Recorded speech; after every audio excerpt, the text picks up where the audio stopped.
Welcome back to Market on Close. I'm Marley Caden here in our Chicago headquarters alongside Sam Bodis in New York. Let's turn our attention to crypto and welcome in our next guest. Joining us now, Phong Le, the president and CEO of Strategy.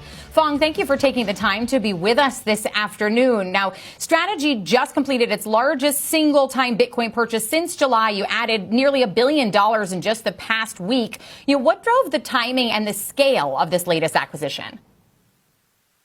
Yeah, look, Bitcoin is always an important purchase and a good buy for us at any point in time. 2 weeks ago, we announced that we were creating a U.S. dollar reserve to stabilize the ability to pay our dividend over the next 2 to 3 years. And on the back of that, we thought that the equity price was improving, or multiple to NAV was improving. So it was a good time for us to purchase Bitcoin. And we saw a lot of volume and liquidity in our stock last week, so we thought it was a good time to do it. And $1 billion is a nice amount of Bitcoin to buy. Yeah, it certainly is. And you've outlined a strategy. You mentioned your dividend, where the U.S. dollar and Bitcoin reserves could cover your dividend obligations for decades. I think you said even into 2100. Is that even how we'd refer to that year? In a hypothetical scenario where we saw a prolonged Bitcoin winter, is there a case where Strategy would ever consider selling Bitcoin to meet dividend commitments, or is that a hard line? Yeah, the math works like this. If we just use our U.S. dollar reserve, we'll be able to pay down our dividends till 2029, at which point we would have to look at Bitcoin derivatives or Bitcoin itself. If the Bitcoin price was to go down by 50%, we could use Bitcoin to pay our dividends through about 2065. If Bitcoin price was flat, we could use Bitcoin to pay our dividends through 2100. And if Bitcoin price went up 1.25%, we could pay our dividends into eternity. All that said, what's important is paying our dividends, more important than not selling Bitcoin. So if we get to the point we need to in 2029 and we have a prolonged 3-year Bitcoin winter and a 3-year downturn in our multiple to NAV, then we would sell Bitcoin to pay the dividends. And what's most important is paying those dividends gives us access to a $60 trillion credit universe, and that's what we're really focused on. And many comment whenever we see Strategy making these large purchases that they are a bullish signal for the broader crypto market. Was that part of your intention with this latest purchase, or is the focus just solely on your balance sheet strategy here? It's focused on our balance sheet strategy, and we purchase Bitcoin when we think it's accretive to our shareholders. We're not thinking week to week, are we doing something that's bullish or bearish for the Bitcoin market? For the last 5 years, I think what we've been doing is bullish for the Bitcoin market, and so we don't think about it week to week. And I saw a recent interview with you where you said that Strategy now has what you called more flexibility than ever to accumulate Bitcoin, thanks to your long-dated debt and your equity financing structure. Can you remind our viewers exactly how that capital structure works, and if there was a condition in which you would consider pausing or reversing your Bitcoin accumulation?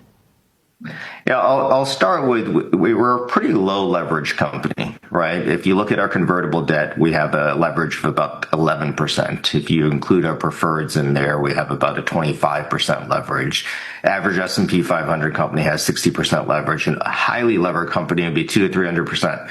So we have a lot of flexibility. By moving from convertible bonds to preferreds, we actually now have moved from mid duration, 3, 4, 5 year debt that we have to pay back to perpetual credit that we never have to pay back. And that's beneficial to us. What's beneficial to the $60 trillion credit industry is we're going from paying people 0%, 3.5% on the money market, 7% on private credit, to 10.75% on an instrument like Stretch that's paid monthly in cash, and it's tax deferred because of the return of capital treatment. It really just transforms and revolutionizes the credit market. So we now have the supply of credit, and we have the demand from the market. And I think it has an ability to really not just transform how credit is thought of, but also bridge the income gap that exists right now, because people who aren't able to get these returns can get it through our instruments. That's why we're excited about them. And I want to pivot here to the MSCI and some of the proposed changes to the index criteria, particularly for digital asset companies. You recently submitted a letter to address some of the proposed changes. Can you walk us through some of what the concerns are for Strategy, and also what a successful outcome would look like? Yeah, we submitted a letter this morning in response to MSCI's proposal to exclude companies that have greater than 50% of their assets in digital assets. And it's an interesting, curious proposal. I have a lot of respect for the indexes like MSCI, FTSE, S&P, and NASDAQ. But this one's quite misinformed and misguided, and I'll give you the reasons why. One, they characterize us and other digital asset companies as funds, not operating companies. I've been CFO since 2015. Michael Saylor founded the company in 1989. We've been public in 1998. I work here day to day, and we are 100% an operating company, legally from a corporate structure and what we do day to day. Second, they set a 50% threshold, which feels very arbitrary. And if you think about how that would be executed, companies that might go to 55% down to 30%, it'd be very unworkable. Third, and this is probably what's most concerning, is indexes are supposed to be neutral. And here they're injecting what I would call policy considerations and opinions. And if they were to have done that, they might say that Chevron, which has 67% of their assets in oil, shouldn't be in an index.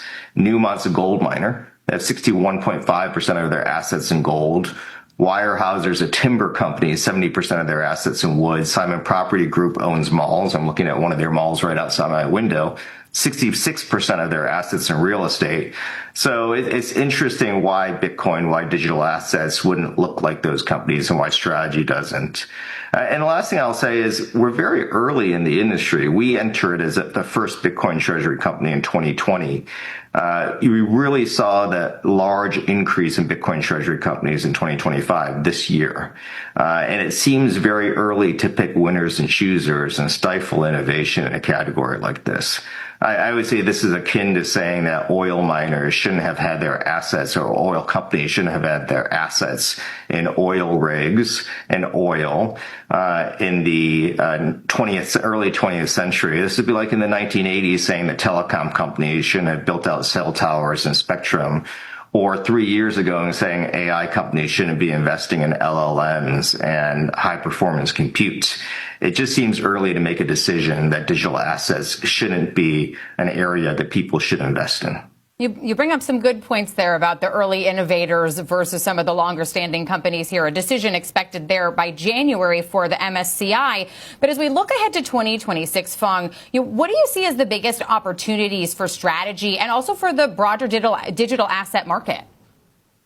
I think what's going to happen is we're getting a significant amount of regulatory clarity in the U.S. I think the U.S. government has done a fantastic job passing the Genius Act and soon to be passed, hopefully, the Clarity Act. And that really just opens up the ability to truly innovate in digital assets. And I think what you're going to see, and the opportunity I'm most excited about, are traditional finance banks, JP Morgan, Morgan Stanley, Citibank, TD, et cetera, entering into this space full force, full-fledged, creating crypto and Bitcoin custody, Bitcoin exchange services, Bitcoin lending services, Bitcoin staking services. And I think we'll see a brand new industry start to blossom, which is why I think it's odd that an index would decide right now to stifle it and go against, frankly, what the U.S. government has supported.